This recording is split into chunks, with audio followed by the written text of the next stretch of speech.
ये तीनों हमारे दुश्मन है, हम इनको काटने आए हैं। गुरु ने बोला नहीं, मैं इनको मारना नहीं चाहता, तुम यहीं बैठो, हम तुमको उसका खून लाके देते हैं, तो तुम खून उसका पी लेना। तो अंदर गया गुरु, हाथ में छुरा लेकर के उसने एक के पैर पर ऐसे छुरा लगाया, खून निकाला, उसने कुछ भी नहीं कहा, सोया रहा। दूसरे को लगाया तो उठ के बैठ गया, उसको डर लगा, पता नहीं मेरे को मारने आया है गुरु। उसने पूछा तुम क्यों लगा रहे हैं हमको छुरा? उसको समझाया, बाहर सरप आया है, वो तुमको मार जाएगा, इसीलिए थोड़ा खून लेने आए तुम्हारा। और तीसरा जो था, उसकी आंख खुल गई, उसने देखा कि गुरु के हाथ में तो छुरा है, ये आधी रात को हमको मारने आया है शायद। तो उसने कुछ पूछा नहीं, डर के मारे भाग गया।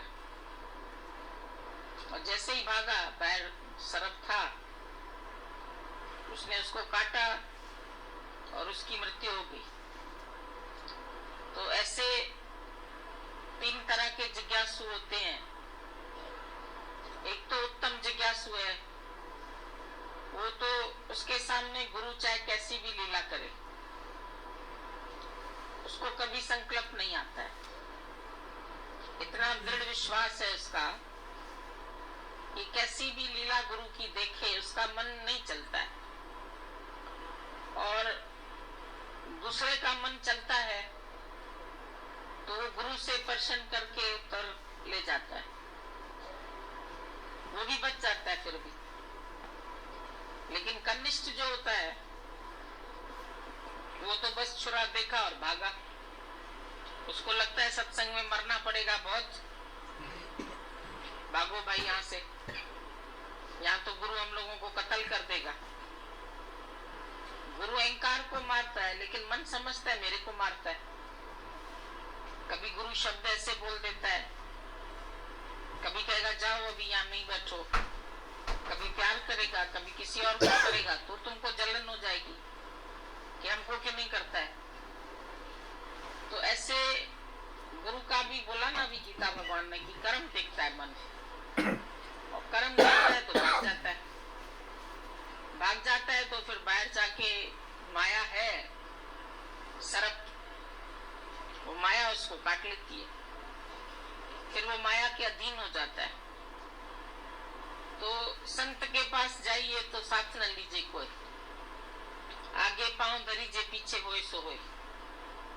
जब तुम यहाँ पर आए हैं तो कदम आगे बढ़ाओ, चाहे कोई मुश्किलात आती है, चाहे मन रुकावट डालता है, चाहे कोई ख्याल आते हैं, चाहे बंधन आते हैं जीवन में, कभी मन के बंधन आते हैं, कभी संबंधियों के बंधन आते हैं, कभी समाज के आते हैं, कभी निंदा होती है, कभी स्तुति होती है, कभी सबका प्यार मिलता है, कभी नफरत मिलती है, बहुत कुछ होता है इस ज्ञान में आने पर भी।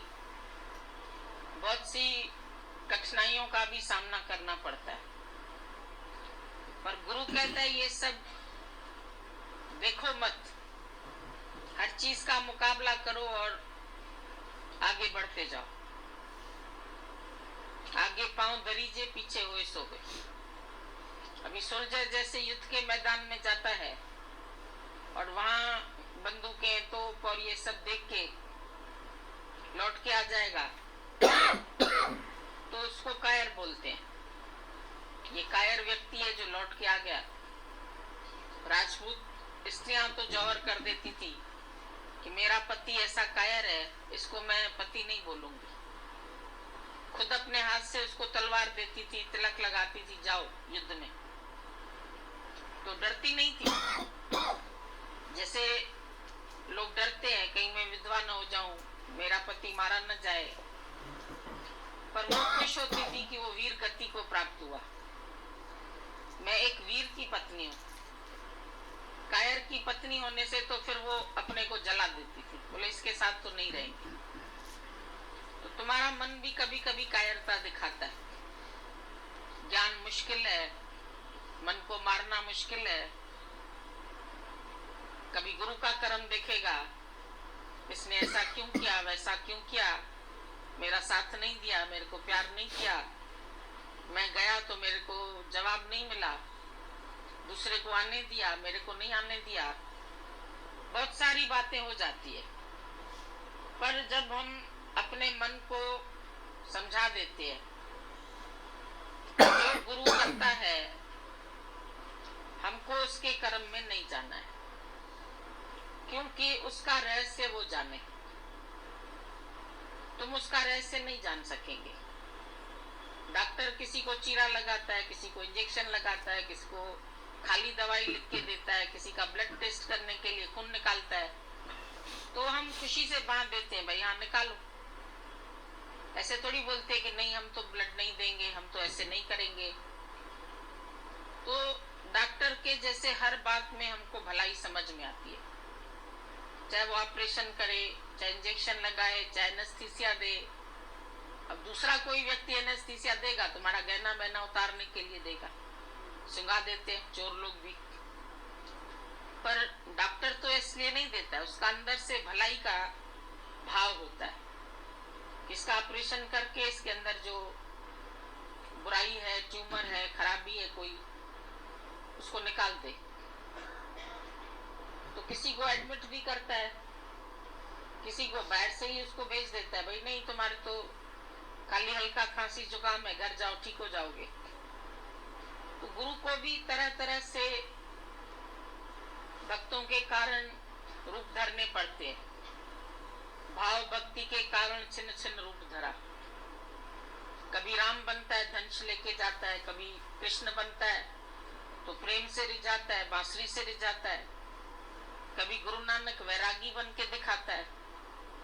तो सभी ब्रह्म ज्ञानियों का या सभी अवतारों का एक सा रोल नहीं है।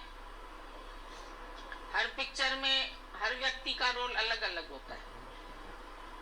वही व्यक्ति कहीं भिखारी बनता है, कहीं राजा बनता है, कहीं सिपाही बनता है, कहीं कुछ बनता है। जो उसको रोल मिलता है वो कर लेता है। वो नहीं बोलता ये रोल मैं क्यों करूं, ये रोल मैं क्यों करूं, मैं ऐसा करूंगा, ऐसा नहीं करूंगा। वो उस रोल को चाह के करता है। एक बच्चे ने पूछा बाप से कि मैं इतना बड़ा कब बनूंगा कि जो मैं चाहूं ऐसा ही हो। बाप ने बोला ऐसा तो कभी नहीं बनेगा, तुम जो चाहो वो करो ऐसा नहीं, पर जो कार्य तुम्हारे सामने आए उसको चाह के करो, खुश होके करो। कैसा भी कर्म तुम्हारे सामने आता है तो तुम उस कर्म को प्यार से, खुश होके, अच्छी तरह से हंस के, तो उलझने भी सुलझ जाएगी। हंसकर ही सुलझ जाती है उलझन। कभी कभी बड़ी बड़ी बातें आती है, ब्रह्म ज्ञानियों के ऊपर भी आती है, तो वो तो फांसी पर भी मुस्कुराते, वो मुस्कुराते रहते हैं, हंसते रहते हैं। तेरा भाणा मीठा लागे, नाम पदार्थ नानक मांगे। उसको नाम का पदार्थ मिल गया, सच का पदार्थ है उसके पास। उसको दुनिया में किसकी गरज नहीं है, कोई चाह नहीं है। वो बैठा है दुनिया में, सैर करने आया है। सैर करने ते आयो सो भली आयो, कम न हो उसको दियो। तुम्हारा दूसरा कोई काम ही नहीं था। भगवान ने इतनी अच्छी प्रकृति बनाई, सुंदर।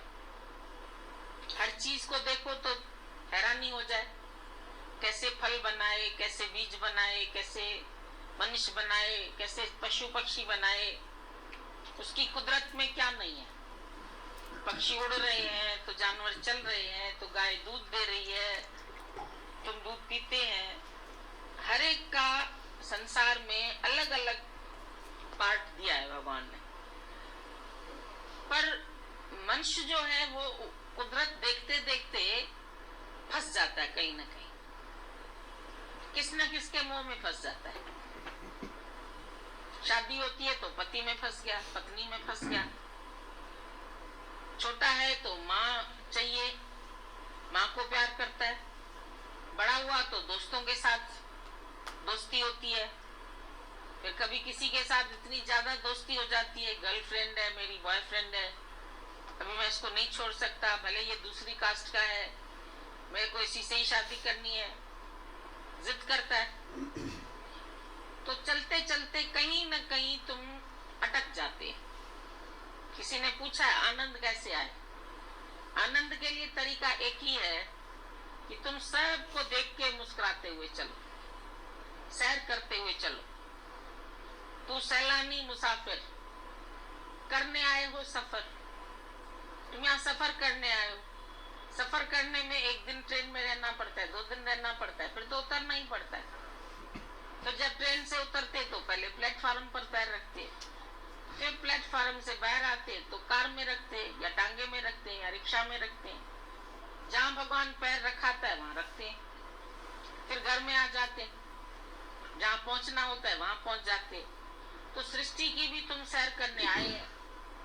कभी तुमको कार से उतार दिया जाएगा, कभी ट्रेन से उतार दिया जाएगा, कभी प्लेटफार्म पर पैदल चलना पड़ेगा, फिर बाहर कार मिलेगी, कभी एसी कार मिलेगी, कभी वैसी मिलेगी, जैसी भी मिले तुम सबका फायदा लो। हमारे पास एक आदमी आया यहाँ पर, वो कार का मालिक था, काम करता था, यहाँ पे आया तो रिक्शे में बैठना पड़ा, यहाँ तो गाड़ी नहीं थी। तो हमने बोला आपको कार की जरूरत हो तो आपको दे दे किसी की लेके कार। कहता मैं तो बहुत खुश हुआ, बहुत दिनों बाद ऐसे रिक्शा में खुली हवा खाई, सैर करके आए, बड़ा मजा आया, हमारे लिए तो नई सवारी थी, हम तो बहुत मजा लेके आए। तो हर बात से बहुत मजा लेते हैं। ज्ञानी हर बात में कहता है डाडो तो वणे बहुत अच्छा है, गर्मी होती है तो बहुत अच्छा है, सर्दी होती है तो बहुत अच्छी है। शिमला में बैठे, हिल स्टेशन आ गई है हमारे घर में, जिन दिनों कोहरा आता है हम लोग खास निकलते हैं कोहरा देखने के लिए, बहुत अच्छा लगता है, खूब लंबी ड्राइव करके चले जाते। भगवान ने कोहरा दिखाया है, बहुत बढ़िया है, उसका मजा लेते हैं। अगर गर्मी करता है तो उसका मजा लेते हैं, भाई ठीक है, पंखा एसी सब मिला, उसका भी आनंद लिया कि कैसे इंसान के दिमाग ने एसी बना दिया।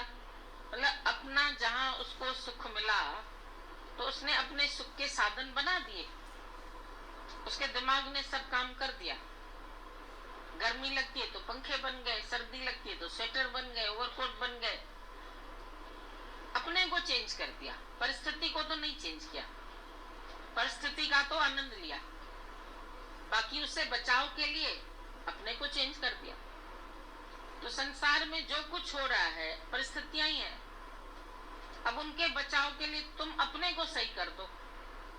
तुमको कोट पहनना है कि तुमको गर्मी लगती है तो कॉटन पहनना है, कि तुमको एसी में बैठना है या तुमको एसी नहीं सूट करती है, तो जैसे भी परिस्थिति आती है हम अपने को उसके हिसाब से ढाल लें, परिस्थितियों को नहीं दें, क्योंकि सब तुम्हारे भगवान ने तुम्हारी प्रसन्नता के लिए खेल बनाया।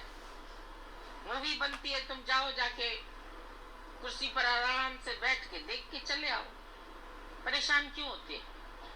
खाली पर्दा तो देखने नहीं जाओगे ना।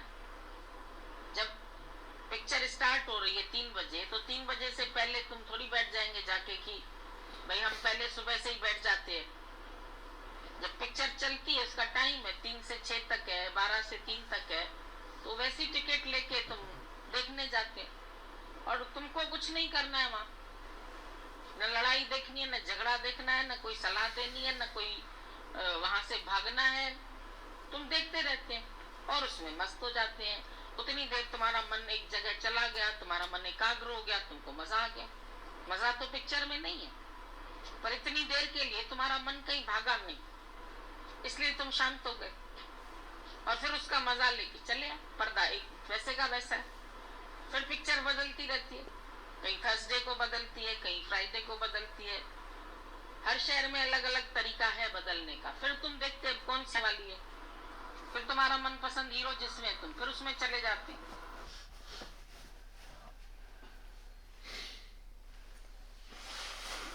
आज भगवान ने बात ही शुरू की कि 3 तरह के जिज्ञासु, सांप आया और एक जिज्ञासु शांत, दूसरे ने संशय पूछ लिया, तीसरा संशय मन में लेके भाग गया।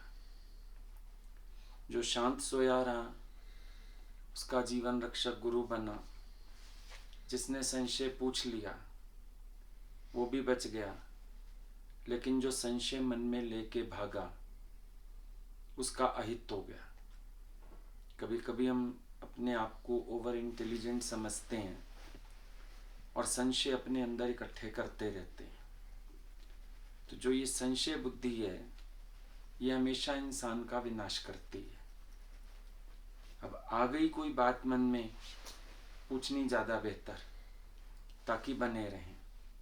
लेकिन अगर हम छिप छिपाव कर जाते हैं तो आखिर जाके क्या होता है कि संशय हमारा इस मार्ग से पतन कर देता है। और संशय जो है वो तब आता है जब तुम गुरु को भी नाम रूप की दृष्टि से देखते हो।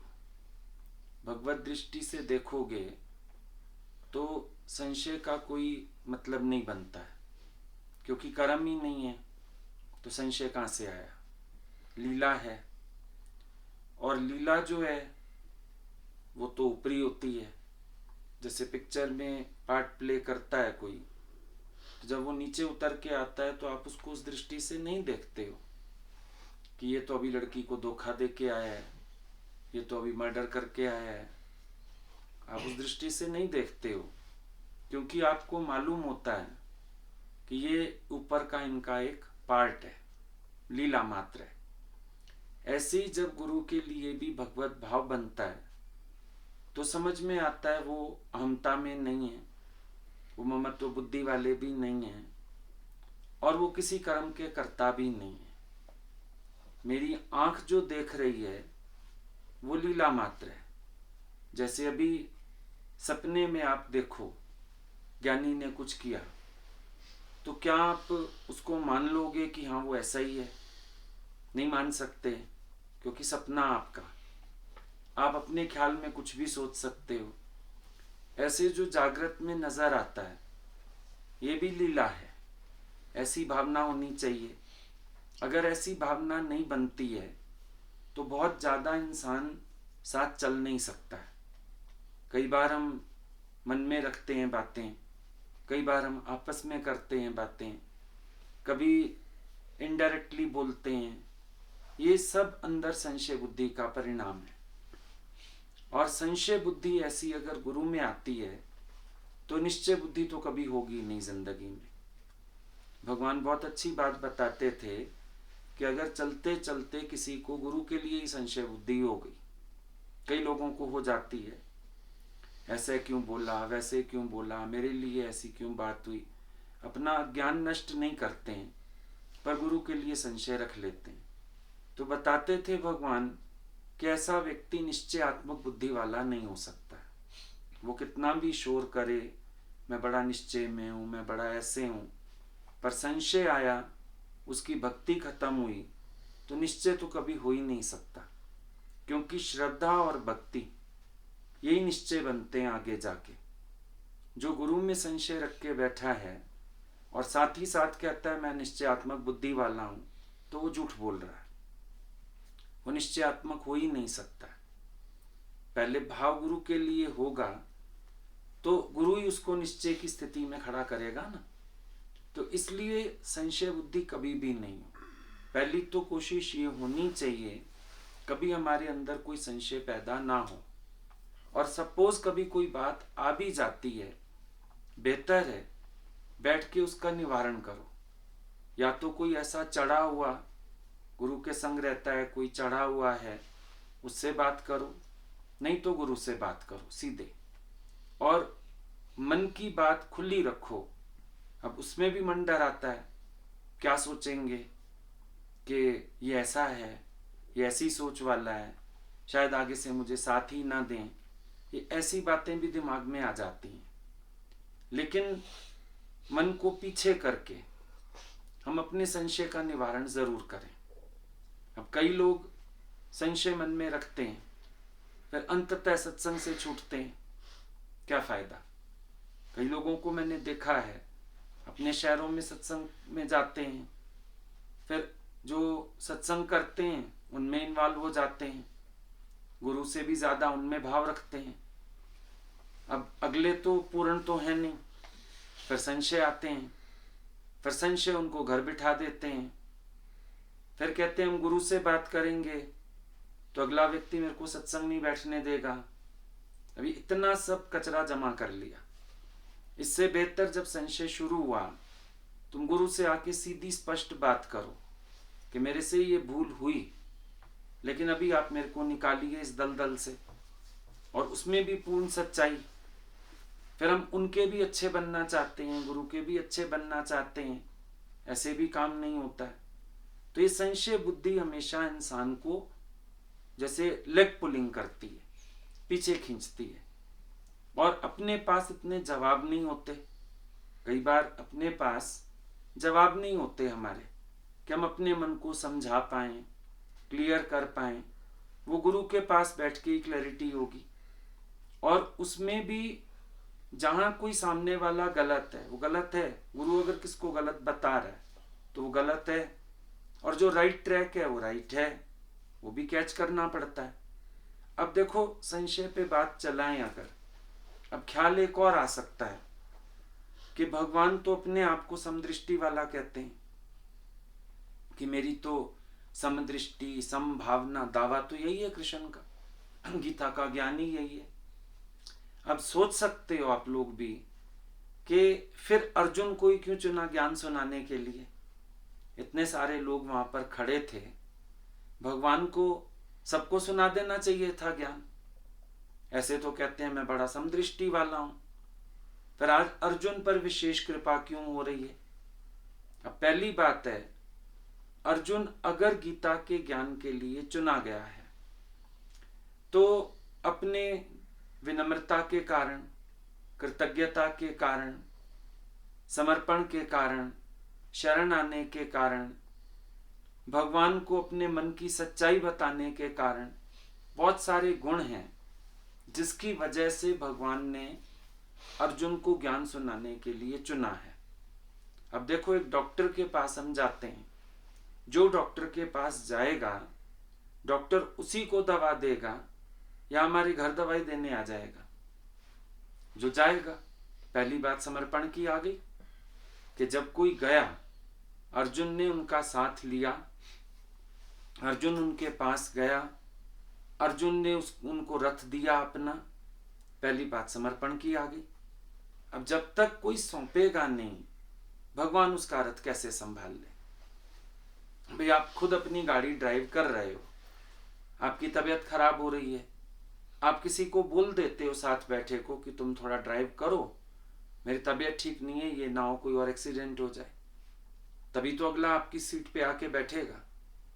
एक सीट पे आप खुद बैठे हुए हो और आप ये सोचते हो कि दूसरा वहीं से बैठे बैठे कमान संभाल ले, ये तो नहीं हो पाएगा। सबसे पहली बात है, डॉक्टर के पास आप जाते हो, गुरु के पास कोई चल के आता है, भावना भी तो देखी जाएगी ना। अब आया तो दुर्योधन भी था, लेकिन वो सहायता लेने आया। अब देखो फर्क होता है, जब आप अपने को समर्थ मानते हो, आप सामने वाले से सहायता मांगते हो। जब आप अपने को असमर्थ मानते हो तो आप सामने वाले का साथ मांगते हो। दो बातों में फर्क है। अब एक कार्य हम करते हैं जिसमें हम कहते हैं अरे थोड़ी मदद करो मेरी, कर तो मैं लूंगा, हेल्प तुम कर दो। और एक होता है जिसमें हम किसी को कहते हैं देखो तुम मेरा साथ दो तो मैं कर सकता हूं। संसार में भी ये डिफरेंस आपको पता होगा कि आप कभी सहयोग मांगते हो, कभी आप साथ मांगते हो। जब आप अहंकार में हो तो आप सहयोगी मांगोगे, बस थोड़ी हेल्प कर दे बाकी तो मैं कर लूंगा। साथ आप मांगते हो विनीत होके, नम्र होके, कृतज्ञ होके कि भाई तुम्हारा साथ तो मुझे चाहिए। ये फर्क होता है दो बातों में। अभी कभी कोई भजन गाता है बड़ा उसका पहले ही अच्छा भजनीक है, गाता है मंदिर वंदिर में जागरण में, पार्टी वार्टी में, तो वो कहता है बस आप थोड़ा तालियों का सहयोग दीजिएगा मुझे, भजन तो मैं गा लूंगा। और एक किसी को हम कहते हैं आप भजन सुनाइए, वो साथ बैठे को कहता है प्लीज आप मेरा साथ देना। सहयोग नहीं मांगते हम। सत्संग में भी अगर हम भजन गाते हैं, हमको हेल्प चाहिए किसी से, समझो हमको नहीं आता और हमें कह दिया गया गाओ, तो जिसको आता है आप उसको कहते हो प्लीज आप साथ देना मेरा। साथ मांगते हो ना, सहयोग नहीं मांगते हो। आपने अपना ही बिजनेस अपने बेटे को सिखाना है, समझाना है, हैंड ओवर करना है, तो उसको आपका सहयोग चाहिए, लेकिन आपको उसका साथ चाहिए। सहयोग क्यों चाहिए उसको?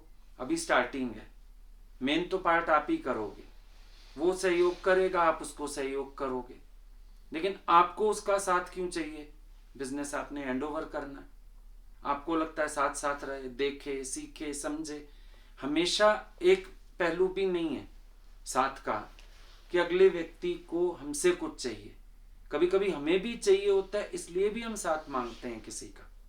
हमें चाहिए साथ, हमें चाहिए उसका, ताकि हम आगे के लिए सिक्योर हो सकें, हमारा बना बनाया बिजनेस ना खराब हो। साथ चाहिए होता है। तो डिफरेंट डिफरेंट सिचुएशंस हैं, लेकिन यहां पर समझने वाली बात यह है कि जब दोनों चल के आए थे तो दुर्योधन की भावना ही दिखी भगवान को कि ये सहयोग चाहता है, और सहयोग में ये मेरी चीजें चाहता है, मुझे नहीं चाहता, मेरी चीजें चाहता है। इतना ही सहयोग चाहिए।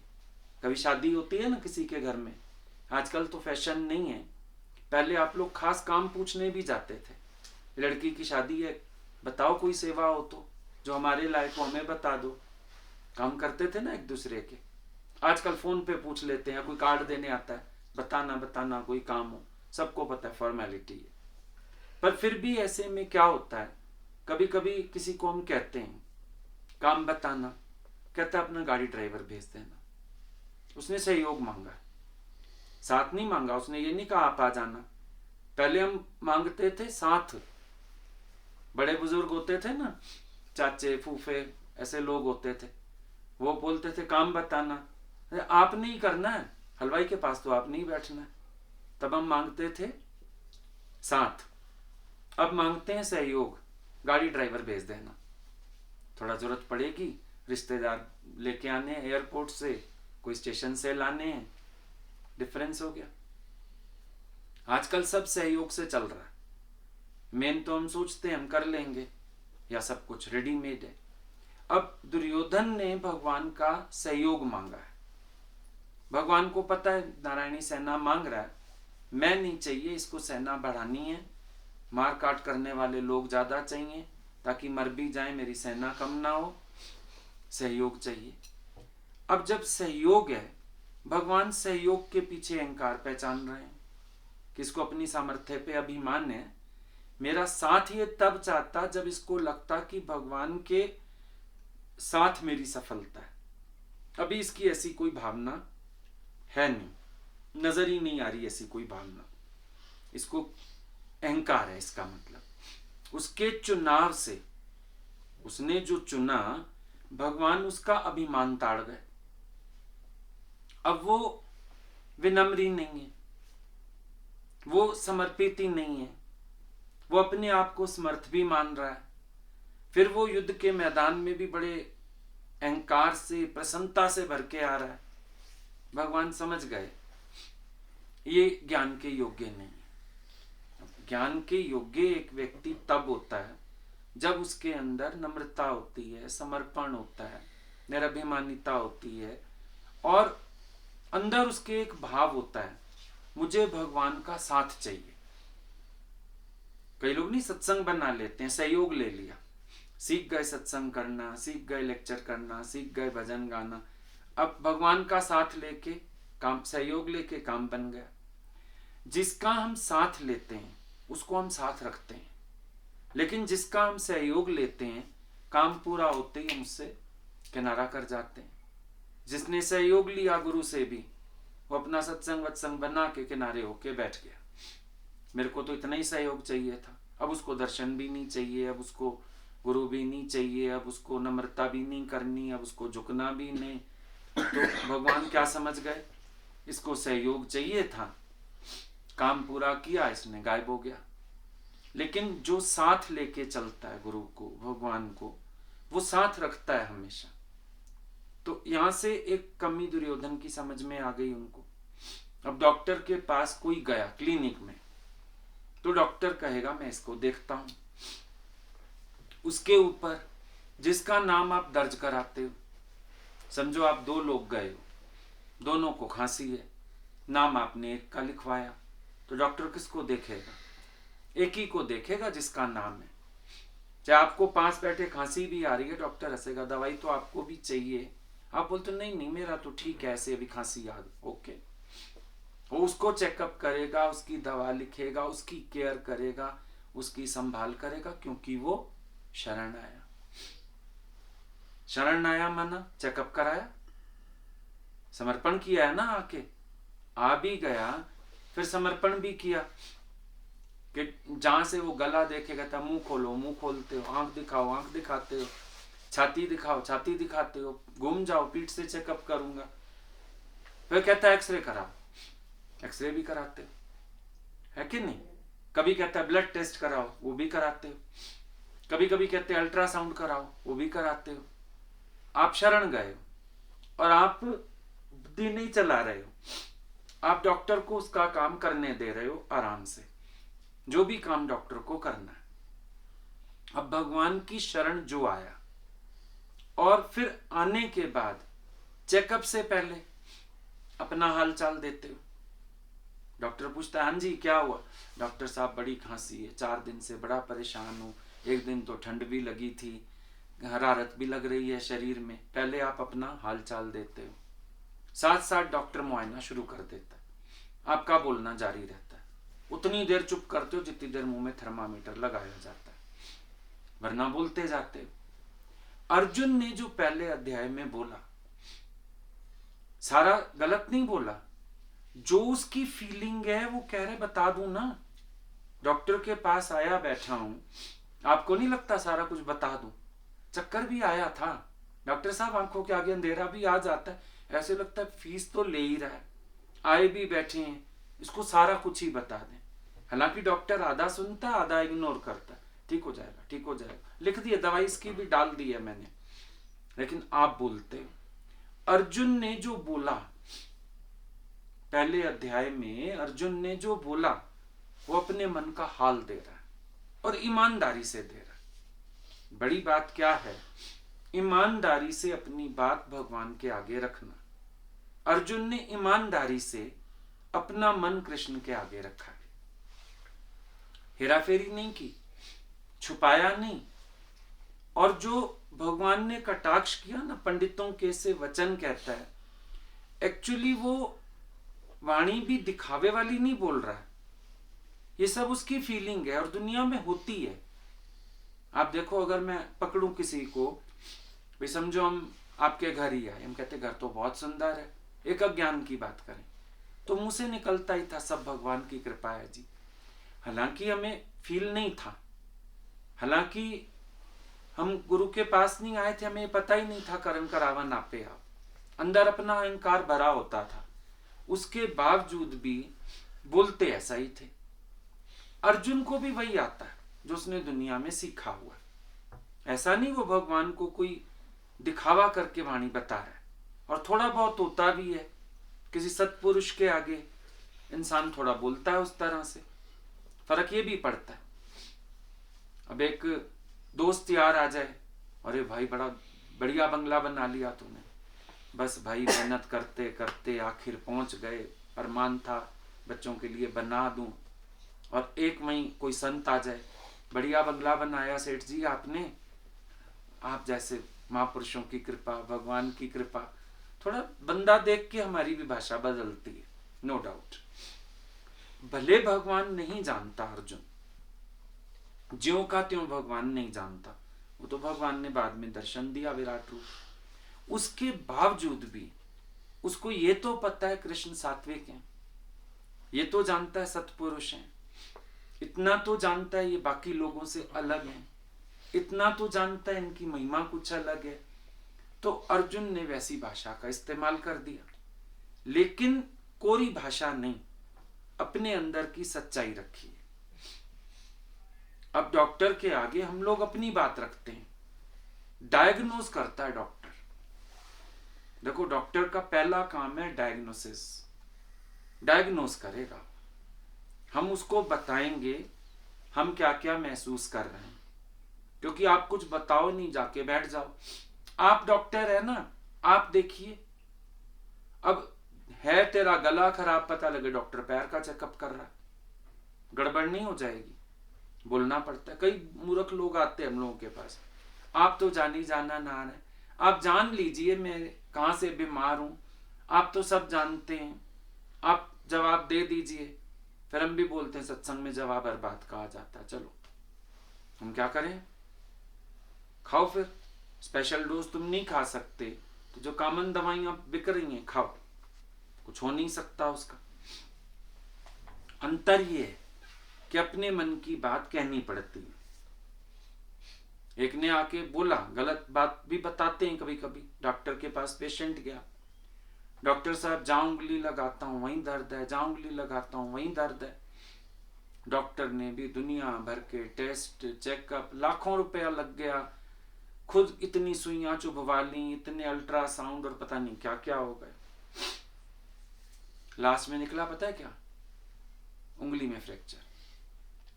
उंगली जहां लगाता हूं दर्द है, तो चेकअप तो उंगली का होना था ना, ये बताता है इस उंगली में दर्द है।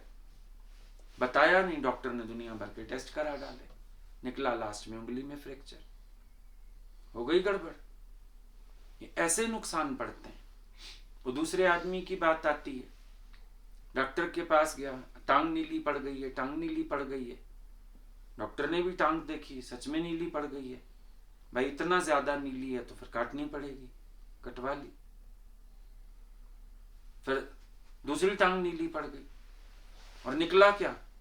लुंगी का रंग उतरता था, टांगे कटवा ली उसके चक्कर में। जब हम मन की सच्चाई नहीं बताते गुरु को, हमारा डायग्नोज गलत हो सकता है, हमारा ट्रीटमेंट गलत हो सकता है। ये भी सावधानी रखें। मेरे पास कई लोग आते हैं, हम फलाने संत के पास गए, फलाने, मैं पूछता हूं तुमने उनसे सच्चाई से बात की? पहले कहते हैं मौका ही नहीं लगता, और जिसने बात की उसने घुमा के बात की। मैंने कहा संत को गाली क्यों दे रहे हो? क्या तुमने अपना पूरा सच गुरु के आगे रखा? कई बार तो गुरु बढ़ के भी पूछता है, तो भी मन सोचता अभी तो जान छोड़ा, झूठ सच करके निकल ले बीच में से, आगे से मत करियो। लेकिन अभी ठीक है, छोड़, नहीं बताते सच, कोई बात नहीं है। वो फिर मन कर्म करने के समय तो डराता नहीं, जब फल निकलने का समय आता है तो डराता है, बताना होता है गुरु को तो डराता है। अब अर्जुन ने अपने मन में कुछ छिपाया नहीं, पूरा पूरा दिल का हाल खोल के रख दिया। अब दिल का हाल खोला अर्जुन ने, सुना भगवान ने, डॉक्टर ने सुना, पेशेंट ने अपनी बीमारी बताई। डायग्नोसिस क्या हुआ? डायग्नोसिस हुआ डिप्रेशन। डायग्नोस क्या किया कृष्ण ने? ये सारे डिप्रेशन के लक्षण हैं। अब इसका इलाज क्या है? दवाई क्या लिखूं? डिवोशन, श्रद्धा, समर्पण, ज्ञान, ये इसका इलाज है। मेरे हॉस्पिटल में रह जाए, विश्वास करके मैं इसका इलाज करूं, ये मेरी शरण आ जाए, डिवोशन हो जाए, तो मैं इसको ज्ञान बताऊं। जब ये डिवोट होगा तो मेरा ज्ञान इसको लगेगा। श्रद्धावान लभते ज्ञानम, ये भी गीता में बताना पड़ा। श्रद्धा वाले को ज्ञान लगता है, अश्रद्धालु नाश जान, अश्रद्धालु ज्ञान का अधिकारी नहीं हो सकता। भगवान समझ गए कि इसकी दवाई क्या है, कि इसको ज्ञान दिया जाए, इससे समर्पण कराया जाए, और इसको ज्ञान दिया जाए, यही इसके लिए उपयुक्त रहेगा। उन्होंने अपना फैसला कर लिया। अब देखो, अर्जुन जैसा कोई भी उनके शरण में नहीं आया, चाहे वो बड़े बड़े योद्धा खड़े हैं, भीष्म पितामह जैसे खड़े हैं, जो बल्कि इनकी महिमा को जानते हैं। दुर्योधन है, उसने अपने मन की सच्चाई नहीं बताई। देखो, दो सच्चाइयां हैं। एक, अर्जुन की तरह मन की कमजोरी, वो अक्सर हम बता लेते हैं, दुखी हो रहे हैं, परेशान हो रहे हैं, उलझ रहे हैं, हलचल में आ रहे हैं, तो हम फटाफट गुरु का पल्ला पकड़ते हैं कि आप मेरे को तारो, आप मेरा कल्याण करो, आप मेरे को जागृति दो, है ना, हम कर लेते हैं। लेकिन एक दूसरा पक्ष भी तो है मन बताने का, जो दुर्योधन का मन है। मेरे को अहंकार आ रहा है, मैं तो बस मार कपट करके भी सब छीन लूंगा इनसे, मुझे तो दिख रहा है इतने लोग मेरे साथ खड़े हैं, इतनी बड़ी सेना मेरी है, ये लोग मेरे लिए अपने आप को शहीद कर देना चाहते हैं। ये भी तो एक फीलिंग है, सॉरी, ये भी तो एक फीलिंग है जो गुरु को बतानी चाहिए। हम ऐसी वाली फीलिंग भी छिपाते हैं, अहंकार नहीं बताते हम। मुझे बड़ा ईगो आया, कहां बताओगे? मैंने चालाकी करी और मैं बड़ा खुश हुआ कि मेरी चालाकी सफल हो गई। हम ये वाला मन कहां बताते हैं? मन बताने में भी हम ये सोचे बैठे हैं कि जैसे अर्जुन ने अपना मन बताया, जब ऐसे फंसो, ऐसी सिचुएशंस हो, उस समय मन बता दो। लेकिन मन बताने में तो ये वाला पक्ष भी, कहां आपको अहंकार आ रहा है, कहां आपको इच्छा आ रही है, कहां आपको अंदर मन अहंकार से उछाल रहा है, ये सब भी तो बताना पड़ेगा। अब ये सब हम नहीं बताते। दुर्योधन अगर आता भगवान के पास और उनको ये बताता कि मेरे मन में इस तरह का अभिमान आ रहा है, भगवान उसको भी ज्ञान के योग्य समझते, अर्जुन से ज्यादा समझते कि ये भी तो अपनी सच्चाई बता रहा है। लेकिन अगला तो इस ईगो को सच्चा मान बैठा है, अगला तो अपने चालाकी, चतुराई, होशियारी को सच्चा मान बैठा है, अगला तो अपने आप को तेज मान रहा है इन बातों के कारण, होशियार मान रहा है। वो विकार कहां मान रहा है इसको?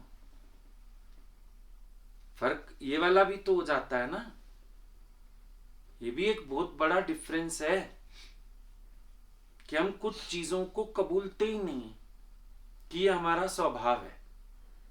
कुछ चीजों को हम अपना गुण मानते हैं, ये मेरा गुण है, क्वालिटी है मेरी। मैं चालाकी से बात कर जाता हूं, मैं हेरा फेरी कर जाता हूं, मैं अपना बीच में से फायदा उठा जाता हूं। हम इन चीजों को गुण नहीं मानते अपना। दुनियावी लोग भी हमें चतुर मानते हैं, भाई तुम तो बड़े होशियार हो, अरे तुम जैसे हम कहां हो सकते हैं, तुम तो हर बात में ही अपना कर लेते हो काम, और फूल जाते हैं, वाह वाह तारीफ हो रही है। भगवान की नजर में तो ये अज्ञान है, भगवान की नजर में तो पाप है। बहुत सारी चीजें जिनको हम अपना गुण मान के चल रहे होते हैं, भगवान की दृष्टि में वो अवगुण है। और देखोगे आप, उन्हीं चीजों से भगवान आपको कभी ना कभी मात देता है, सबक सिखाने के लिए कि ये गुण नहीं है, ये अवगुण है। होशियारी ना कर ज्यादा, ये अवगुण है तेरा। अब पांडित्य रावण के पास भी है, लेकिन मिसयूज है। शक्तियां उसके पास भी हैं, लेकिन मिसयूज है। अगर तू जानता है भाई, राम का स्वांग पहनने मात्र से तेरी कामना नष्ट हो जाती है, तो तू ये भी तो समझ, तू शिव का भक्त है, शिव आगे राम के भक्त हैं, तेरे इष्ट के भी इष्ट हैं। तो उनका ध्यान कर, उनकी महिमा तेरे को समझ आ रही है कि मात्र उनका ध्यान करने से तेरी कामना नष्ट हो रही है, सीता को पाने की इच्छा ही नहीं रह जाती। लेकिन चल किधर पड़ा, अब मैं राम का ध्यान ही नहीं करूंगा, मैं अब रावण बन के सीता को और डराऊंगा, मैं अब रावण बन के अहंकार दिखा के, शक्तियां दिखा के, भय दिखा के सीता को मजबूर कर दूंगा मेरी बन जाए। दिशा खुद ने उल्टी पकड़ ली। विचार करो, दिशा उसने खुद उल्टी पकड़ ली। भगवान तो सामने सामने दिखा रहे हैं मेरी महिमा क्या है, मेरे ध्यान का क्या फल है, तो वो कर। तभी देखो मंदोदरी ने बोला था ना कि तू अगर सीता को पाना चाहता है, राम का स्वांग पहन ले, कितनी देर लगेगी, वो तेरी बन जाएगी, आ जाएगी छलावे में। कहता है नहीं, मैं ध्यान करता हूं सीता का तो हर स्त्री माता, राम का हर स्त्री माता दिखती है, मैं क्या करूं, सीता को पाने की तो कामना ही नहीं बचती। तो इतनी महिमा दिख रही है ना, हमें भी दिखता है, सरल व्यक्ति भी राइज करते हुए दिखते हैं, सरल आदमी भी आगे बढ़ता हुआ दिखता है, भगवान का कोई भगत भी उन्नति करता हुआ दिखता है, पर हम उसको बुद्धू कह के और अपने आप को बहुत होशियार मानते हैं। हम तो होशियार हैं, हम तो बात ऐसी करते हैं, हम तो किसी की लेग पुलिंग भी कर लेते हैं, हम तो किसी की हेरा फेरी भी कर लेते हैं, हम तो किसी को पागल भी बना लेते हैं, हम मानते हैं हमारे गुण है। अब यही प्रॉब्लम दुर्योधन की, वो मानता है गुण है मेरे, जो जो कुछ मैं किए जा रहा हूं ना, या मेरी भावनाएं हैं, ये सारे शायद मेरे गुण हैं, क्वालिटी नहीं है, डिसक्वालिटी है। बहुत जगह पे देखोगे आप चीजों को क्वालिटी मान के चलते हो।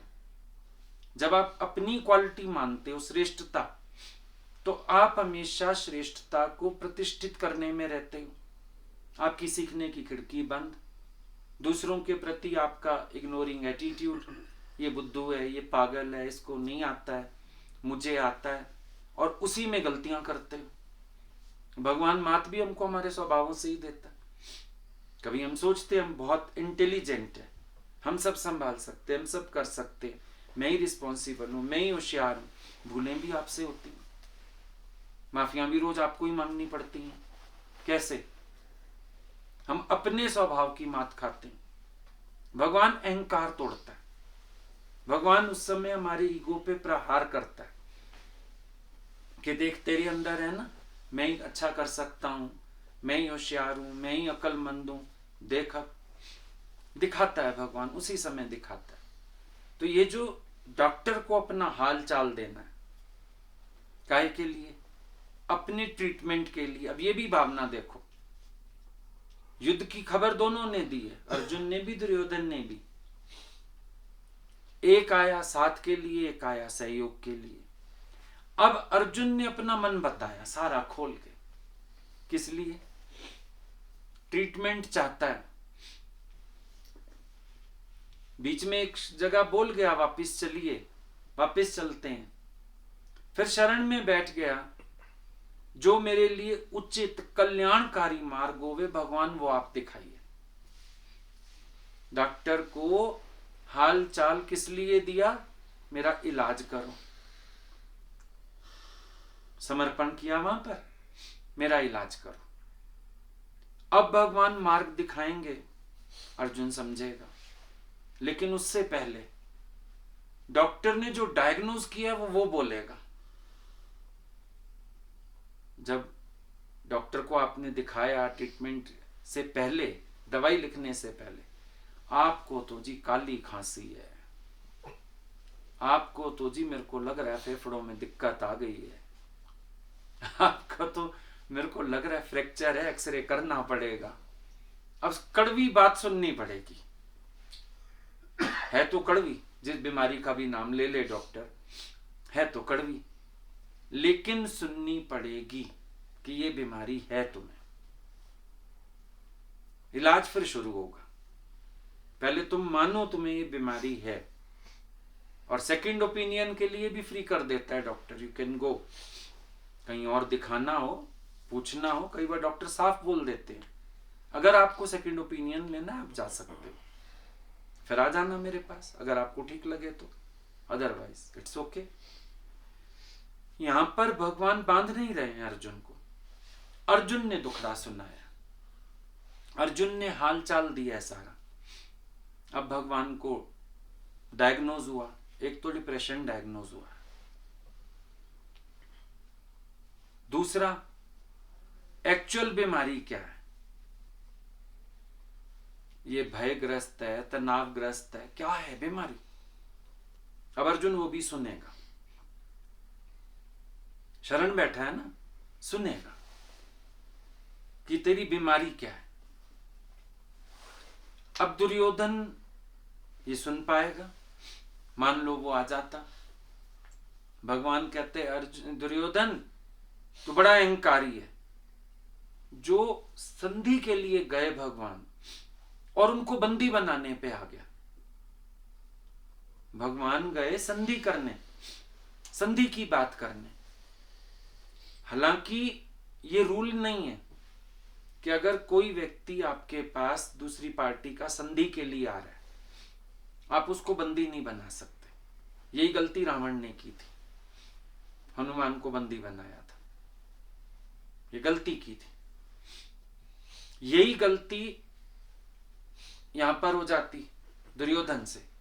ये तो भगवान ने विराट रूप दिखा दिया और फिर वहां से निकल लिए, लेकिन उसने तो संधि करने आने वाले को बंदी बनाने की कोशिश की। तो ऐसा व्यक्ति क्या सुन लेता अपने अहंकार को? समर्पण की भावना ही नहीं है,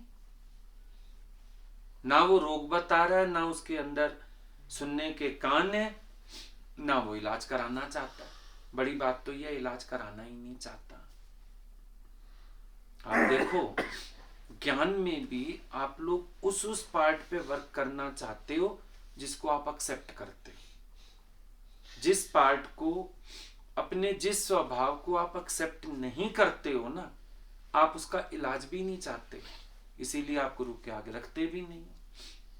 क्या मेरा नेचर भी ऐसा है?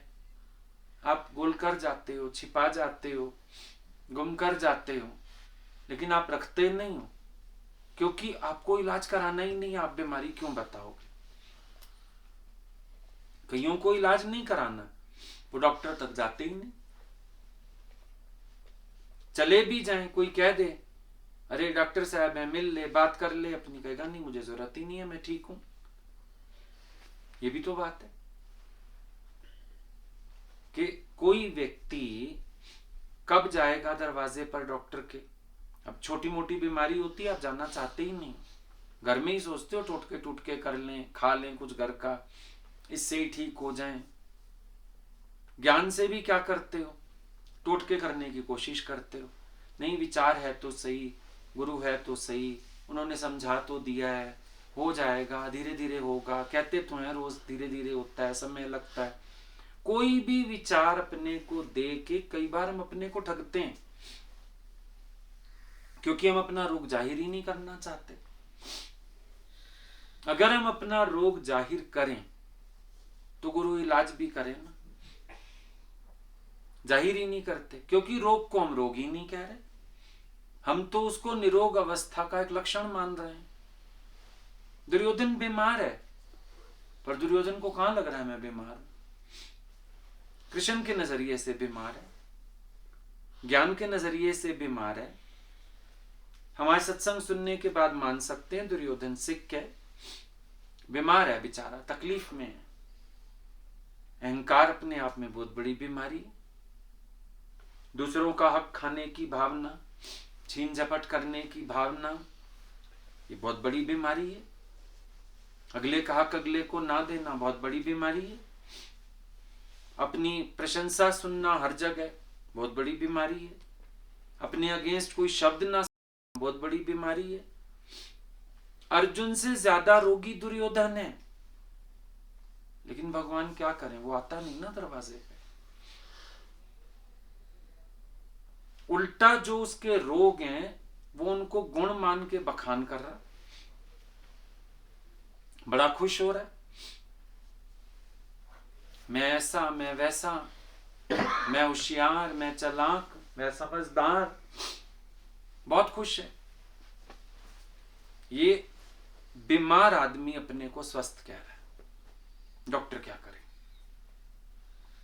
जब एक बीमार आदमी अपने को स्वस्थ कहेगा, डॉक्टर क्या करे उसमें?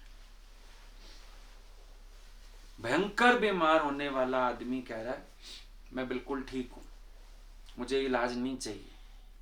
डॉक्टर साहब मैं इलाज तो कराना ही नहीं चाहता हूं। डॉक्टर कहता है ठीक है, फिर जाओ मृत्यु का इंतजार करो जाके। फिर भगवान खड़े हैं, इलाज कर सकते हैं। अगला आदमी अपने आप को स्वस्थ कह रहा है और तना हुआ है, तो भगवान ने छोड़ दिया उसको मौत के मुंह में जाने के लिए। वो क्या करें? तो कुछ नहीं कर सकते ना ऐसे में। जब अगला मानने को तैयार नहीं, तो हम क्या कर सकते हैं? ये तो ज्ञान के बाद भी बहुत अपने ऊपर ध्यान देना पड़ता है। चले तो विचार कर, उठे तो विचार कर, बैठे तो विचार कर, खाए तो विचार कर, सोए तो विचार कर, बोले तो विचार कर। हर चीज में जब अपने को लगाम लगानी शुरू करते हैं, तब तो पता चलता है अवगुण क्या क्या है हमारे अंदर। जब हम लगाम लगाने की कोशिश ही नहीं करते अपने को, हमें पता भी नहीं चलता, क्योंकि हम तो गुण मानते हैं उन चीजों को, क्वालिटी मान रहे हैं हम अपनी, होशियारी मान रहे हैं उसको अपनी, समझदारी मान रहे हैं अपनी, अक्ल मान रहे हैं अपनी। कई बार यहां उंगली जाती है मेरा दिमाग, मैं होशियार, मैंने ये किया।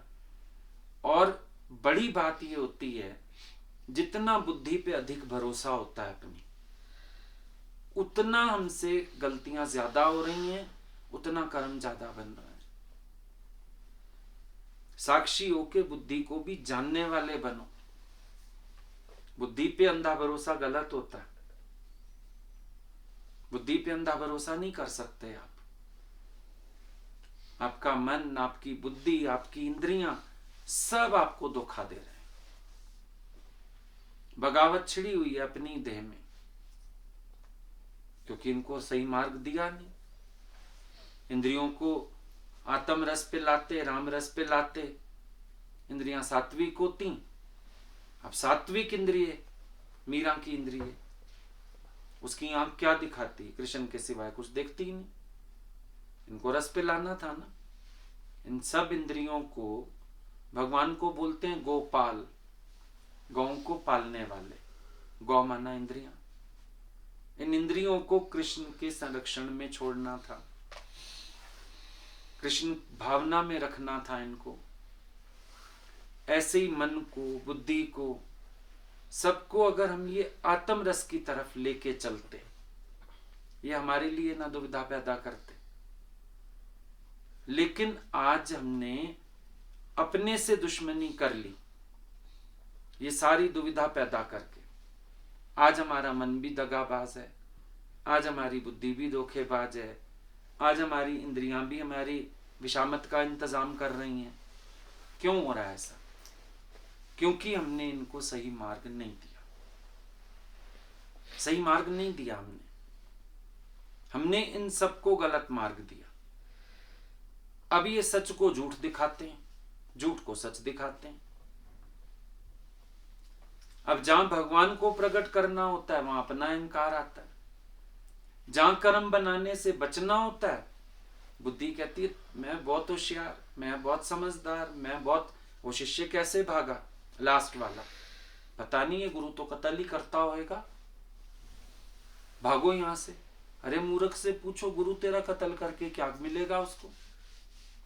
तो शरण रख के बैठा हुआ है, घर से तुझे खाना खिला रहा है, तुझे प्यार कर रहा है, तेरे को सत्संग में बिठा रहा है, उसको तेरा कत्ल क्यों करना होगा भाई?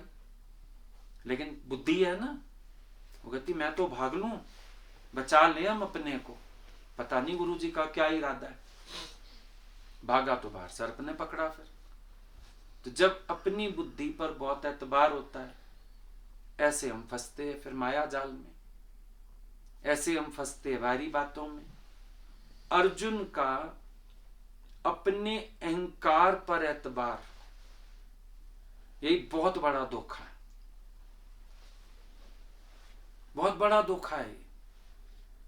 ये सारे मेरे लिए जान देने को खड़े हैं, मैं सही जा रहा हूं, मैं बहुत होशियार हूं, मैं बहुत अक्ल वाला हूं। यही अर्जुन की सबसे बड़ी बीमारी है। और अपने अपने को चेक करना चाहिए, हमारे पास ऐसे रोग हैं तो नहीं, हमारे पास ऐसी परेशानियां हैं तो नहीं, हम ऐसे दुविधाओं में तो नहीं पड़े हुए। अपने अपने को हर एक को चेक करना चाहिए। तो दिखेगा आपको कि दो खड़े थे, दो आए थे युद्ध में सहायता मांगने, भगवान ने तो केवल अर्जुन को ज्ञान सुनाया, दुर्योधन को तो मिस आउट कर दिया। और इतने सारे लोग खड़े थे और किसी को भी ज्ञान नहीं बता रहे, खाली अर्जुन को लेके खड़े हैं। तो यहां पर ये बात समझने लायक है, कौन सी? कि अर्जुन की विनम्रता, कृतज्ञता, इसके कारण वो चुना गया। गीता के ज्ञान के लिए अर्जुन इसलिए चुना गया, उसके इन गुणों के कारण उसका चुनाव हुआ है। भगवान के अंदर कोई पक्षपात नहीं है। अब गीता तो सारी दुनिया अभी भी पढ़ रही है, भगवान को क्या फर्क पड़ना था? अब समझो हमने बोलना ही है तो 10 सुने, 100 सुने, 1000 सुने, 5000 सुने, हमको तो उतना ही बोलना है। हमें क्या फर्क पड़ेगा, कोई भी सुन ले। कई बार बात होती है ना, बैंकेट में सत्संग रखे हैं फलान है, हम बोलते हमको क्या फर्क पड़ना, हमने तो वही बात करनी है। चाहे छोटे कमरे में बैठ जाओ, चाहे बड़े हॉल में बैठ जाओ, हमको तो उतना ही सत्संग करना है। भाई थोड़े से लोग हैं, 20, 25, 30, 50, चलो बिना माइक के भी बात हो जाएगी। अब बढ़ जाएंगे तो माइक भी चाहिए। फिर छोटा हॉल है तो एक आधा स्पीकर काम कर जाएगा, बड़ा हॉल है 10 स्पीकर भी लगते हैं। लेकिन हमें तो बात वही करनी है। भगवान को क्या फर्क पड़ना था? उनको कोई फर्क नहीं था, लेकिन ज्ञान के लिए भावना भी तो चाहिए। अब हनुमान जी भी तो फंसे, ऊपर बैठ के ज्ञान सुन लिया उन्होंने। भगवान ने अगर किसी को बुलाया नहीं तो इनकार भी किसी को नहीं किया हुआ था। अब हम ये तो देख रहे हैं भगवान ने नहीं बुलाया और लोगों को, खाली अर्जुन को ज्ञान सुनाया। ऊपर हनुमान जी ने अगर सुन लिया, भगवान क्या क्या कर लिया? सुन ले भाई, कोई बात नहीं, ले ले प्रसाद। क्या इन लोगों को, इतनी बड़ी सेना को नहीं दिख रहा होगा?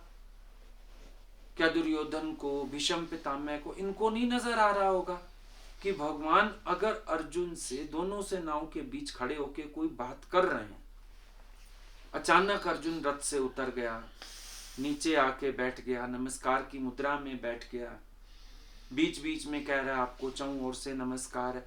ये सब अंधे बहरे खड़े थे क्या? पूछ लेते ना भगवान से कि हम भी नजदीक आके सुन लें जो आप, और जब देख रहे हैं लगातार भगवान बोलते जा रहे हैं। अर्जुन ने तो टोटल 18 क्वेश्चन किए, कुछ सेकंड्स में एक क्वेश्चन पूछ लेता होगा, बाकी सारा भगवान बोल रहे हैं। क्या उनको नहीं आना चाहिए था बढ़ के कि भगवान आप क्या सुना रहे हैं, क्या उपदेश दे रहे हैं, आप कौन सी बात? भीष्म पितामह तो महिमा जानता था, दुर्योधन की दरबार में ही संधि के समय बंदी बनाने लगा, सबने देखा था रूप उनका। क्या उस समय इनको नहीं पता चला वो भगवान है, वो श्रेष्ठ पुरुष हैं? तो क्यों नहीं किसी ने आगे बढ़ के कहा कि भगवान हम भी इन वचनों का अमृत पीना चाहते हैं, हम भी लाभ लेना चाहते हैं? क्यों नहीं कहा? कभी भगवान किसी से बात करते रहते थे, हम लोग देखते थे दूर से भगवान कुछ बात कर रहे हैं, अगला सुन रहा है, तो हम लोग थोड़ा सा नजदीक जाके पहचानते थे कि भगवान अलाउ करेंगे कि नहीं। कभी तो वो इशारा कर देते थे, फ्लो ना टूटे आ जाओ। कभी बात रोक के पूछते थे कुछ कहना है क्या? भगवान आज्ञा हो तो हम बैठ जाएं, हम सुन सकते हैं जो बात आप बता रहे हैं। हाँ हाँ आ जाओ आ जाओ, सत्संग की तो बात है, मेरे पास कोई और बात है, आ जाओ। बिठा लिए जाते थे और बहुत फायदा होता था। अगले के प्रश्नों पे भगवान क्या उत्तर दे रहे हैं। अहंकार क्यों रखना कि मैं क्यों बढ़ के जाऊं, मेरे को कोई बुलाया थोड़ी है, मेरे को कोई कहा थोड़ी है भगवान ने। गड़बड़ है। अरे तो हम बढ़ के खुद चले जाए ना। भगवान एक बार गए किसी गोपी के घर में, बैठे थे। अब भगवान तो जहां बैठेंगे क्या होगा, या लीला होगी या सुमरन सत्संग होगा। मौज लगाए बैठे थे, गोपियों को मौका मिला बैठने का। अब एक गोपी घर में ऐठी बैठी थी, आई नहीं। बाद में भगवान को उलाना देने लगी कि सब आए, आपने सबको बुलाया, मुझे नहीं बुलाया। भगवान ने बोला, गोपी जब तेरे को पता चला मोहन आया है, तेरे को बढ़ के आ जाना चाहिए था। तूने इतना अहंकार क्यों रखा मन में कि बुलाया जाएगा तो जाऊंगी। अरे गुरु के पीछे, भगवान के पीछे, संतों के पीछे धूल धक्के सब मिलते रहते, कौन बड़ी बात है। एक बार गुरुजी ने हमको बुलाया, शुरू में बॉम्बे से माता भगवान और सब लोग आए थे। पहली बार देखा हमने गुरुजी का रूप, दूसरा देखा दिल्ली में, क्योंकि भीड़ ही नहीं थी, लोग ही नहीं थे।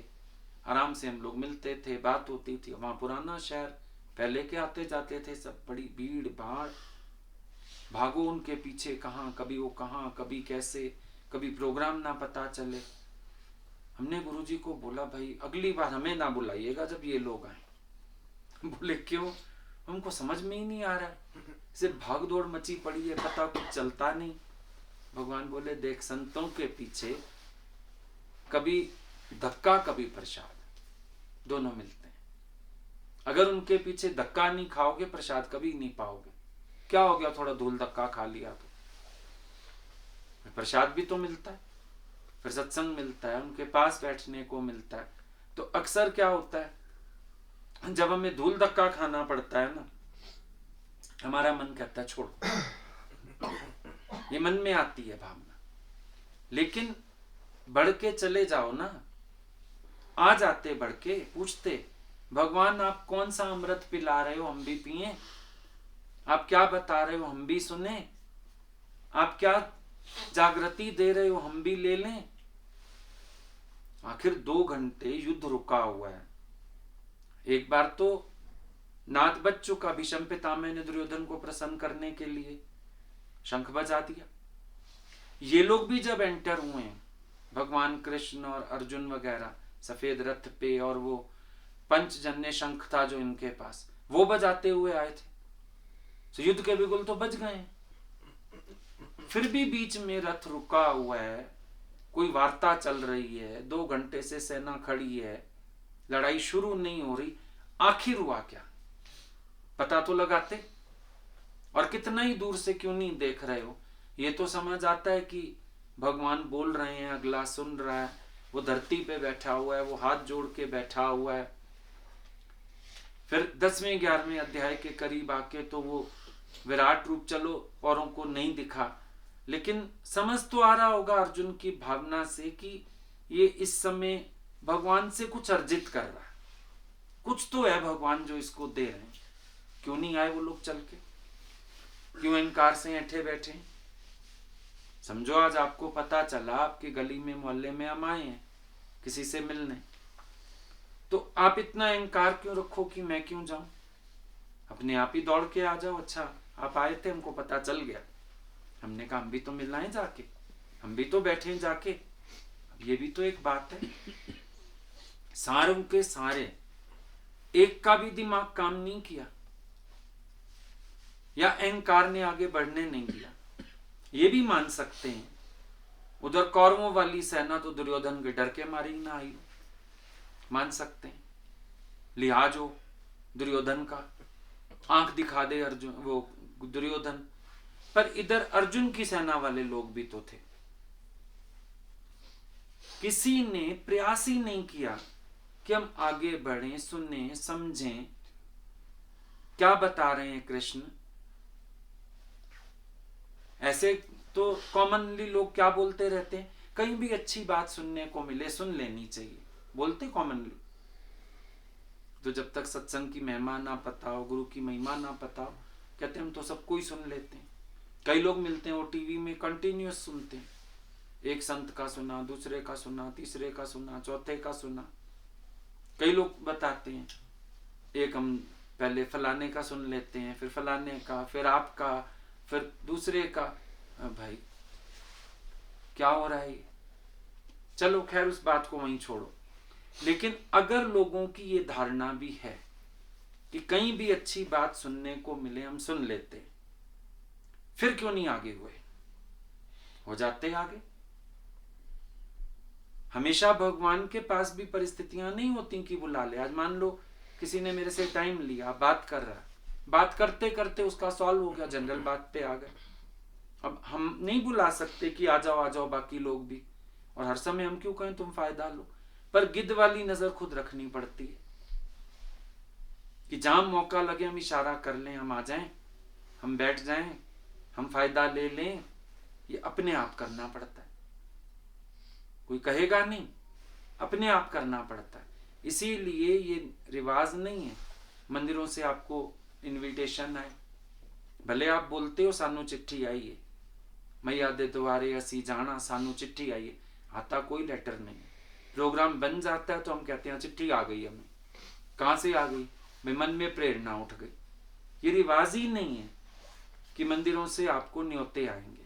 ये तो अभी भी जो आते हैं वो डोनेशन ले जाते हैं, चीजें ले जाते हैं, तो चलो आपको न्योता दे जाते हैं, इनविटेशन कार्ड, सर आपका स्पेशल, आपकी वीआईपी सीट, वो सब पैसा है। भगवान का न्योता नहीं। भगवान ने कभी किसी को न्योता नहीं दिया। उनका प्रसाद रोज गुरुद्वारे में लंगर चलता है, लेटर नहीं जाता किसी के घर में, आप लंगर खाने आ जाओ। हाँ, कोई लंगर कराएगा वो बुला लेगा आपको, कोई लंगर में सहयोग राशि ले जाएगा वो बुला लेगा आपको, लेकिन भगवान की तरफ से कोई मैसेज नहीं आता। क्योंकि भगवान के पास नाज से नहीं, न्यास से जाया जाता है, झुक के जाया जाता है। उनका दरबार सबके लिए खुला है, उनकी वाणी का प्रसाद सबके लिए है, उनका प्यार सबके लिए है, उनके मंदिर में जो प्रसाद बट रहा है वो भी सबके लिए। अब चल के हमें खुद जाना होता है। हम ना ऐंठ के बैठे रहें, मुझे कोई बुलाए तो जाऊं। आपके तो मोहल्ले में भी जागरण हो रहा हो ना, आप अपना मन मार के बैठे रहोगे, बुलाया थोड़ी, बुलाया थोड़ी। हम छोटे थे तो बड़ा शौक होता था कीर्तन में जाने का, कुछ लौ लगती थी अंदर से, तो कहीं आवाज आ जाए ना, ढोलक चिमटा बज रहा है, तो जान निकलती थी, जाना है जाना है जाना है जाना है। पकड़ते थे सब घर के लोग, तेरे को बुलाया किसी ने? हम बोलते थे बुलाने की क्या बात है, हमारा मन कर रहा है हम एक भजन गा के आएंगे, हमारा मन कर रहा है हम दर्शन करके आएंगे दरबार का। अजीब लगता था, ये लोग ऐसे क्यों सोचते हैं कि अगले ने बुलाया थोड़ी है। अब हमारे घर के सामने वाले घर में ही कीर्तन हो रहा है, तो बुलाने की क्या बात है? या पार्क में जागरण हो रहा है, बुलाने की क्या बात है? अगर हम मत्था टेक के आएंगे जाके क्या हो जाएगा? लेकिन इस भावना को लोगों ने फॉर्मेलिटी बना लिया, नहीं मत्था टेकना चाहते। माथा भी हम तब टेकेंगे जब हमें कोई न्योता दे जाएगा, फिर हम चले जाएंगे, माथा भी टेकाएंगे, प्रसाद भी ले आएंगे। और हमको उस समय भी बीमारी होती थी, ना बुलाए ना प्रसाद दे, पर मैं एक भजन तो मैं भी गाया हूं जाके, एक तो मैं भी सुने हूं जाके। नया भजन हो तो याद हो जाता था वहीं का वहीं, अगले मंगल कीर्तन में गा लेंगे हम इसको। तो भावना कैसी होनी चाहिए? मतलब हम दुनिया में फॉर्मेलिटी करते करते भगवान के लिए भी फॉर्मल उठे कि हम न्योते पे जाएंगे, इतनी बड़ी नाक है हमारी, न्योते पे जाएंगे भगवान की। अब हमारे को भी तो खबर मिलती है, हमारे यहाँ भगवान आया है तो हम चले जाएं, क्या हो गया? तभी गोपी को बोला तेरे को पता चला मोहन आया है, तुझे आना चाहिए था, खुद तू आई नहीं, अब तू मेरे को लाना दे रही है कि भगवान आप आए और मैं मिली नहीं, तो ये कोई बात नहीं। तो ये सारे जो खड़े थे, अब यहाँ पे भगवान की विषम दृष्टि या विषम भाव नहीं हो सकता, पर जब तुम समर्पण ही नहीं कर रहे तुम ज्ञान के योग्य नहीं। तो ये जो संशय मन में आता है कि कृष्ण वैसे तो दावा करते हैं समदृष्टि का, पर अभी तो खाली उनकी दृष्टि में एक अर्जुन आया, तो अर्जुन अपने गुणों के कारण चुना गया। हम कृष्ण में संशय नहीं कर सकते, अर्जुन अपने गुणों के कारण चुना गया। सारी कंडीशंस फुलफिल हो रही हैं वहां पे। बड़े में बड़ी बात है, उसका शरण आ जाना, शरण आने के बाद तो भगवान श्रद्धा भी खुद जगाते हैं, ज्ञान का अधिकारी भी बनाते हैं और ज्ञान का निश्चय भी खुद कराते हैं। तो भगवान के लिए संशय नहीं रखना कि उन्होंने केवल एक को चुना, बाकियों ने कोशिश ही नहीं की, पुरुषार्थ ही नहीं किया, भाव ही नहीं रखा, तो इसमें भगवान कुछ कर नहीं सकते। जब तुम रिसीवर नहीं हो ना, तो भगवान कुछ नहीं कर सकते, गुरु कुछ नहीं कर सकता। अगर तुम्हारे अंदर लेने की भावना नहीं है, भगवान बोलते थे अहंकार के आगे गुरु भी मजबूर है। जब तुम्हारे मन में अहंकार की भावना है तो गुरु भी मजबूर है, वो चाहते हुए भी नहीं दे सकता है। बछड़ा होके तुम्हें दूध पीना, गाय चाह के भी नहीं पिला सकती है। तो भाव तुम्हें रखना होगा, भगवान देने के लिए बैठा है, लेकिन भाव तुम्हें रखना होगा। अब जैसा तुम भाव रखना चाहो, तो ये भी क्लियर करके चलना, सिर्फ एक अर्जुन चुना नहीं गया, अर्जुन अपने गुणों से अपना चुनाव करा लेता है, शरणागति लेने के कारण अपना चुनाव करा लेता है। बाकियों ने इतना सा भी आगे बढ़ने की कोशिश नहीं की। तो इसमें कृष्ण की विषम दृष्टि नहीं, कृष्ण में संशय ना रखा जाए। ठीक। जैसे अर्जुन, हाँ कोई बात नहीं, बोले, बोलिए बोलिए। जैसे अर्जुन ने अपनी स्थिति से भगवान के पास चला गया, ऐसे उनके भाई और भी थे, जैसे ऐसा तो वो भी ऐसा नहीं थे, वो इंटेलिजेंट नहीं थे, वो भी भगवान के पास जा सकते थे, या भगवान ने उनको एक्सेप्ट नहीं किया, या भाई उनको प्रेरणा नहीं मिली भाई भगवान के पास जाएं, जो उनको भी थोड़ा सा ज्ञान मिले। देखिए, प्रेरणा आपके पास उसकी आती है जहां पर आपका लिंक होता है। आज आपके पास कोई भी कंडीशन आई, आपके जहां जहां लिंक होते हैं आपका दिमाग वहीं वहीं दौड़ता है ना, बाकी तरफ नहीं दौड़ता है। अर्जुन का भगवान से सखा भाव रहा, प्यार रहा, पहले से ही प्यार था, दोस्त होके रहता था। अब जब अगले का सखा भाव था भगवान में, युद्ध के समय भी उसको किसकी याद आएगी? सखा की याद आएगी। आपको सबसे पहले किसकी याद आएगी? ऐसा क्लोज फ्रेंड जो आपको लगता है कि आपके इस समय काम आ सकता है, उसकी पहुंच है, सब है, आप उसकी तरफ ही तो भागोगे ना सबसे पहले। वैसा ही हुआ। अब बाकी लोगों की जहां जहां पहचान थी, जहां जहां लिंक्स थे, उन्होंने वहां वहां अपना लगाया होगा हिसाब किताब। जैसे युधिष्ठिर हैं, बड़े भाई हैं। अब घर में जो बड़ा भाई होता है आपका, उसके ज्यादातर लिंक बड़े लोगों से होते हैं। शादी ब्याह हो, कोई परिस्थिति हो, आपका बड़ा भाई किसको फोन करेगा? मैं चाचा जी से बात करूं, मैं ताऊ जी से बात करूं। बड़े भाई का लिंक ज्यादातर बड़े लोगों से होता है, क्योंकि पापा के साथ वही वर्तना सीखता है। छोटे वो फिर अपने फ्रेंड सर्कल में, अपने ससुराल में, अपने इधर उधर, ये अंतर होता है। तो प्रेरणा की बात नहीं थी। अर्जुन का भगवान से पहले से ही प्यार रहा, उसको उस समय उन्हीं की याद आई। और जब हम किसी के साथ बहुत घुले मिले होते हैं, हमको उसकी प्रकृति, उसके गुण, उसका स्वभाव, ये सब भी पता होता है। तो अर्जुन जानता था उनको अंदर से अच्छी तरह से।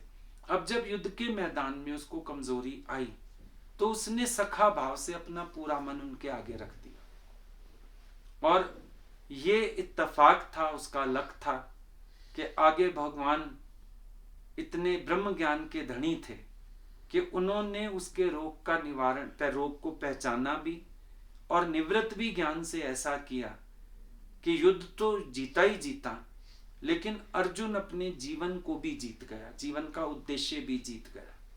ये कृष्ण के साथ का फर्क हुआ। तो ये प्रेरणा की बात नहीं थी, ये हर एक के साथ की बात है कि हर एक का दिमाग वहीं दौड़ता है जहां उसकी पहुंच होती है। आज आपके पास कोई बात आ जाए सामने, समझो अपना बच्चा ही आ जाता है, मेरे को तो फलाना लड़का पसंद है, मेरे को तो उससे ही करनी है। अब आपका दिमाग है या नहीं है, एक्सेप्टेबल है या नहीं है, आपको सबसे पहले दिमाग में आएगा गुरुजी से बात करूं, उनसे पूछूं जाके वो क्या कहते हैं, वो क्या राय देते हैं, या तो इसको समझा देंगे या मुझे शांत करेंगे, मसला तो वही सॉल्व करेंगे, आपका ध्यान इधर आएगा। ठीक है, अगर आपके पास कोई ऐसा पैसों की कोई ऐसी दिक्कत खड़ी हो गई, अब आप ढूंढते हो मेरा फलाना, मेरा पार्टनर, मेरा वो, बात करके देखता हूँ, बात आप मेरे से भी करोगे लेकिन सुलझाव आपको पता है उसके पास होगा। तो हमारे मन को पता होता है मेरा सुलझाव किसके पास होगा, मेरा साथ कौन खड़ा रहेगा जो मेरी ताकत बनेगा। साथ ऐसे ही नहीं मांग लिया अर्जुन ने भगवान का, उसको पता है भगवान साथ खड़े होंगे, मेरी ताकत बनेंगे। अरे हम दोनों दोस्त मिलके बड़े बड़े काम करे आते थे, घूमे आते थे, फलानी जगह हो आते थे, लोगों के मसले सुलझा आते थे। एक पता नहीं होता अपने दोस्त के बारे में। अर्जुन ऐसे ही नहीं गया, वो साथ इसीलिए मांग रहा है, उसको पता है ये मेरी ताकत है, उसको पता है हम दोनों मिलके बहुत कुछ करते आए। ये तो सारी कहानी पलट गई जब उसको वीकनेस आ गई, फिर भगवान भगवान हो गए। उससे पहले तो उसके दोस्त थे, और गीता में बीच में चल के उसने एक जगह माफी मांगी भी है भगवान से कि हम दोस्त होके रहे, कभी मैंने गाली वाली भी दी होगी, ऊंचा नीचा भी तुम्हें कह दिया होगा, तो केशव तुम मुझे क्षमा करना, मैं तो तुम्हारी महिमा को नहीं जानता था उस समय। तो इसका मतलब पहले से दोस्ती थी। तो जिसकी जहां पहुंच है वो वहां पहुंचेगा। अब मेरी पहुंच ही भगवान तक है। अब आज कुछ भी सामने आ जाए, हमारी तो पहुंच एक ही जगह है। किसी भी मसले में फंसते हैं कभी भी, तो एक ही बात दिमाग में आती है, भगवान। हमारी पहुंच ही वहीं तक है। अब जहां पहुंच है हम उनका साथ पकड़ते हैं, फिर विश्वास है उनको, उनके आगे रख दी, बात सुलझ जाएगी। अब वो देखें क्या करना है, वो जाने क्या करना है। तो यही भावना उसकी थी। भीतर है सखा तेरा सखा, मन लगा के देख। भीतर है सखा तेरा सखा, मन लगा के देख। अंतःकरण में ज्ञान की ज्योति जला के दे, ज्योति जला के दे। भीतर है सखा तेरा सखा, मन लगा के दे। अंतःकरण में ज्ञान की ज्योति जला के दे, ज्योति जला के दे। है इंद्रियों की शक्तियाँ बाहर की ओर जो, है इंद्रियों की शक्तियाँ बाहर की ओर जो, बाहर से मोड़ कर इन्हें अंदर से जोड़ दो। बाहर से मोड़ कर इन्हें अंदर से जोड़ दो। कर सगल द्वार बंद समाधि लगा के दे। कर सकल द्वार बंद समाधि लगा के दे। अंतःकरण में ज्ञान की ज्योति जला के दे, ज्योति जला के दे। भीतर है सखा तेरा सखा, मन लगा के दे। अंतःकरण में ज्ञान की ज्योति जला के दे, ज्योति जला के दे। शुद्ध आत्मा में अपनी रचना का ध्यान कर।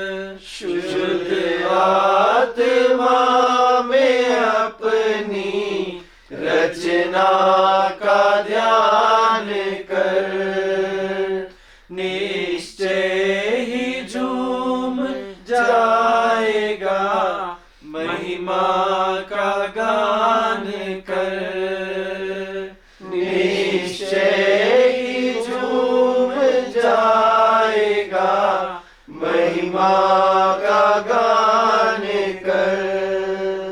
श्रद्धा की रूठी हुई देवी बना के दे, श्रद्धा की रूठी हुई देवी बना के दे। अंतःकरण में ज्ञान की ज्योति जला के दे, ज्योति जला के दे। भीतर है सखा तेरा सखा, मन लगा के दे। अंतःकरण में ज्ञान की ज्योति जला के दे, ज्योति जला के दे। साक्षी पवित्र देव है, बिगड़ी बने ना क्यों। साक्षी पवित्र देव है, बिगड़ी बने ना क्यों। जीवन मेरा ये भक्ति के रस में भीगे ना क्यों। जीवन मेरा ये भक्ति के रस में भीगे ना क्यों। आत्मा के आनंद का जीवन बना के दे, आत्मा के आनंद का जीवन बना के दे। अंतःकरण में ज्ञान की ज्योति जला के दे, ज्योति जला के दे। भीतर है सखा तेरा सखा, मन लगा